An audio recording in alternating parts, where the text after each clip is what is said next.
back to the journey. We have another story for you today, and we are about to interview someone new, and it's me. So Daniel Rosa is here, and take it away, Daniel. Yeah, so this is a really special episode. It's the 50th episode for the journey, and in place of bringing in a new speaker, we're actually asking Kathy, who's been leading it with courageousness, with fervor. We want to flip the scripts, turn the tables, and ask Kathy not only about her journey, but how has the journey highlighted what her story is, what her encounters with the Lord are.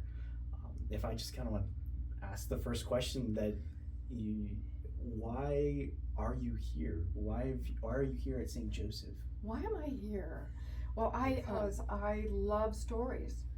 I've always been drawn to stories, and in my career, my working career life, I was drawn to people's stories from the very beginning, probably as a kid, and that developed my career work. And now this is a wonderful extension of that, and I'll tell you why. I used to teach a workshop called the Family Influences on Your Career, right? And what I discovered in doing that was, you look back to when you were a kid, what fascinated you? What were you interested in? And you know what? I'll do a plug. I was interested in my Barbie dolls, and I was interested in stories, and I made stories out of my dolls, like all little girls do. And that graduated in, when I could read, into loving biographies. I used to love, and I still do, love biographies. And I got to the point of then graduating into listening to talk shows. I love listening to people talk about their lives, and this is just how it ended up evolving, right? So then when it came down to a career choice, what did I do? I chose psychology and went into counseling, because guess what? You listen to people's stories. Right. And so now here I am in the journey, because I'm so interested in how we've all come to faith. And so I've read a book called Conversions years ago. I don't know who wrote it now, where I love reading about how people went from one view to another view. And so here I am in the journey. That's right? Fantastic. Yeah, it's fun. So up to this point, there's been 49 journeys, 49 different individuals sitting in your seat, not mine, your seat. What has going through these stories highlighted more of your own journey? And what of your journey is similar? What's different? What comes to mind as you sit here today? Well, so many of the people that I interview are cradle Catholics, which is a big difference for me already. I'm a cradle Protestant. I've never heard that term. But I was born, and my dad was a Methodist minister, and he was until he joined the Army, and then he was an Army chaplain. And so my journey was always one Methodist church and then Army chapel after another. And Army chapels, they ain't Methodist, they ain't Presbyterian, they's Protestant, right? And so I was in the Protestant world with a capital P for a very long time, until my journey took me into Anglicanism, basically as an adult, and then living at a monastery that was Anglican, where I was formed. This was with Father John, who was shortly after we got there, Father John, and we were pretty much formed as Catholics. And then the ordinariate came along, and we became part of the ordinariate under the Catholic Church. So that part is a quick story that's pretty different than everybody I interview who talk all about being cradle Catholics, going to Catholic school, being raised by Catholic parents, having the influence of family be a huge part. That part's the same, because my family, I call it my ancestral home, is in Pennsylvania, where all my relatives were Protestants, and they were very, very devout. And I remember lots and lots and lots of times standing around the piano singing hymns. And, till my dad died, almost to the day he died, we did that. So that's that's sort of a different story. Now, where these stories I've heard interact with that is certainly where family influenced my faith, but also in the beauty of the Catholic Church, which I've discovered now that I'm Catholic, right? I love, I was writing this out to just sort of, get the wheels turning. I love, I think some of the words Father John was peeking over. I love the richness of the Catholic Church, and I even love a word, I don't even know it's a word, the bigness. I love the size. I like the fact that I feel now connected to people all over the world. And I've had a lot of people in the journey say things like that. But the most central thing for most people has been the Eucharist, which I'm still connecting to. I think even as much as yesterday, felt like a new piece was settling into the puzzle. Yeah. Right? About the fact that this is Jesus' real body and blood. I mean, I took a moment to really meditate on that. So that's a long answer to your story, but different pieces and parts of everybody's journey I can relate to, but the beginning's pretty different. Yeah. Where do you think God's leading you now? I mean, continuing to seek out story, continuing to enter into the richness of the Catholic faith. Where do you think he's guiding you now? Well, I don't know, and that's actually pretty exciting, because it's part of the mystery of the Catholic Church too, right? Yeah. That we don't know, but we're supposed to stay tuned, because he may reveal at any moment, and I'm ready for that. Now, as a Catholic priest's wife, that's another big unknown, right? So there's no job description for me. We could type one up if we wanted to, but yeah, it always changes. Yeah, right? that's the good point. And so as a priest's wife, I'm open to how God wants me to be used here.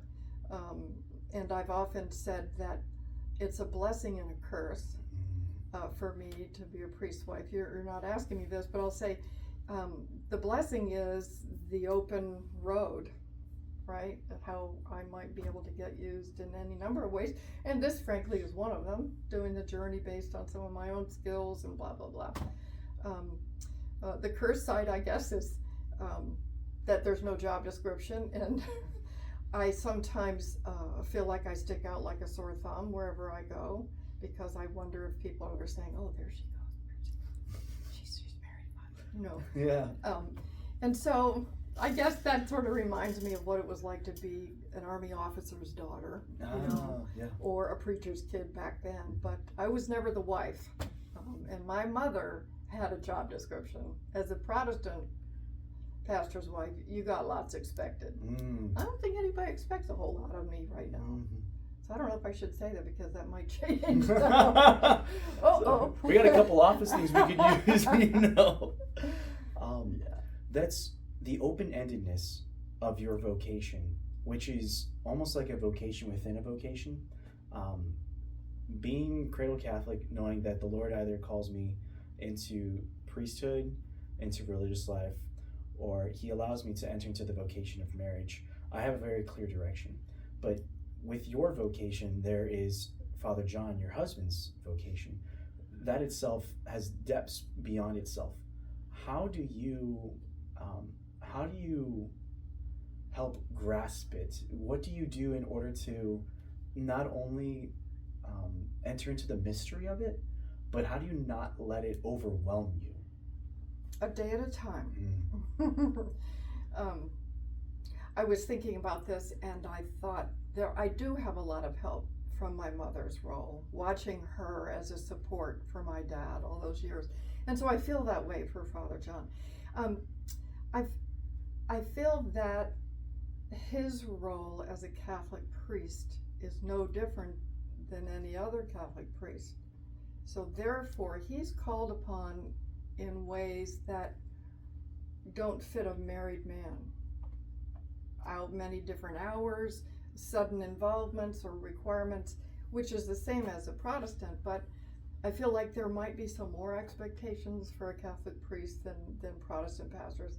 And so I need to roll with that. So one answer to the question is being flexible, right? And so I do my best to roll with the punches that way, and not expect, certain things of him. The other thing is I just set myself down in the pew as a very silent cheerleader. So that I'm in the pew praying for him, the night before a mass, I'll pray for him. Knowing what he has going on in the day, I love praying for him. So I think keeping in prayer is probably overall the best answer to the question, because prayer helps you be more ready for the open road, I guess. Absolutely. All of us. I mean, it's true for all of us. You've spoken about your mother, and maybe she's the answer to this question. Who have been examples of prayer? Who have been examples that you follow? Maybe even saints or other women that you've met. Who have been guides to you along this path? Wow. I just learned something that I didn't know, and now I have a new influencer, and it's my grandmother.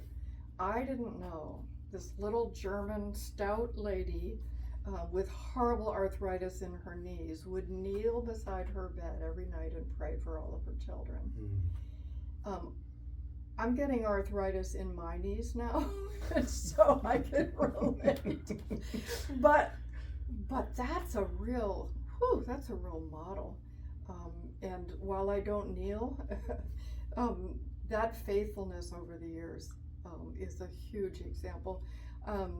I think prayer-wise, I think I've taken more from some of the saints, that I've read, and some people that I've met along the way. I've been a part of Bible studies pretty much my whole adult life, where we prayed a whole bunch. Yes. And I like prayer. When I was at the community, the monastery, I made a prayer closet, which was my favorite thing, because our house had this huge walk-in closet, and so I would go in there and shut off the lights and sit there, and then Father John made a bookcase with a little lamp, and I could keep my Bible on it, and it was totally dark, and I could be away from the kids, away from everything, and just pray in there. Yep. And so I'd like to do that again, and have a dark secret place like that, but it's still in the works. There you go. There you go. Well, it's not only encouraging to hear that the one who's been interviewing so many journeys has not only been on an incredible journey, but continues and knows that God's going to be revealing more. Know that we are praying for you. We encourage you. We are here to support you and Father John, and to see you guys not only be here, but to thrive here. And it's such an honor to serve alongside you guys. Wow, thank you. It's an honor to have you all here. Let me just say one more thing. I think I should have said about the journeys that I've listened to. I have been totally challenged and encouraged by the number of people who I've interviewed who have such servant hearts. They just need to be involved in helping and serving. And so I'd be really remiss if I didn't acknowledge that some folks that work here do so many things, volunteer so much of their time. That's an element of faith that's very challenging to me, because it's easier for me to stay maybe more in prayer or singing or in other ways than out and about. And so I'm really glad they're all kinds. Yeah. It's really inspiring. And we'll give our hats off as if we're on the baseball diamond to all you who have been on the journey, and I give my hats off to you. Kathy Worgul, Journey, episode number 50. God bless.